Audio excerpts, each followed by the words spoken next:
pagi anak-anak, ini pertemuan kita yang kelima dalam pembelajaran dari IPA di tengah pandemi saat ini.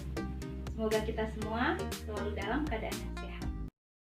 Pelajaran sebelumnya kita telah membahas sistem gerak pada manusia dan sistem gerak pada hewan. Dan hari ini kita akan membahas sistem gerak pada tumbuhan.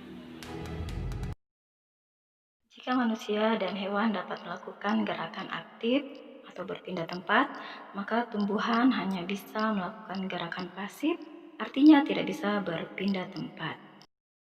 Gerakan pada tumbuhan dapat terjadi setelah mendapatkan rangsangan atau stimulus. Stimulus bisa berasal dari dalam atau dari luar tumbuhan tersebut.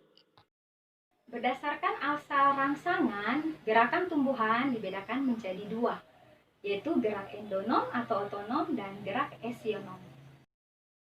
Gerak endonom atau otonom merupakan gerak tumbuhan yang dipengaruhi rangsangan dari dalam tumbuhan itu sendiri, yaitu seperti halnya dengan gerak higroskopis atau gerak bagian tubuh tumbuhan karena berubahnya kadar air di dalam tubuh tumbuhan itu, misalnya yang terjadi pada tumbuhan pacar air ketika kulit buah tanaman ini pecah.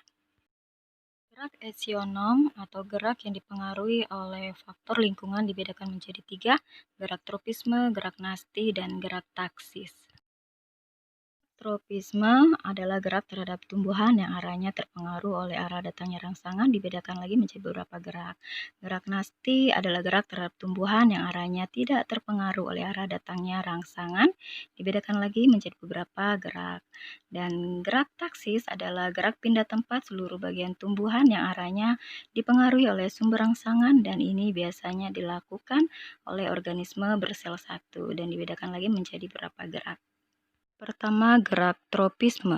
Ada yang bergerak menuju ke cahaya, ada yang bergerak menuju pusat bumi, ada yang bergerak menuju ke sumber air, ada yang bergerak menuju ke segmen tertentu, dan ada yang bergerak karena persinggungan atau sentuhan. Gerak nasti terdiri atas fotonasti. Gerak mekarnya bunga pukul 4 mirabilis lapa sementara sore hari. Gerak nasti kompleks contohnya gerakan terhubung dan menutup pada stomata. Gerak niktinasti contohnya gerak mekarnya bunga wijaya kusuma pada malam hari. Gerak termonasti contohnya bunga tulip yang mekar dan menutup pada suhu tertentu. Kemudian daun putri malu tertutup bila disentuh, itu gerak tikmonasti atau sesmonasti. Akhir gerak taksis terdiri atas fototaksis dipengaruhi oleh rangsangan cahaya. Contoh berpindahnya Eulena sp mendekati cahaya. Kemudian kemotaksis dipengaruhi oleh rangsangan zat kimia. Contohnya berpindahnya spermatozoid ke arah sel telur di dalam archegonium.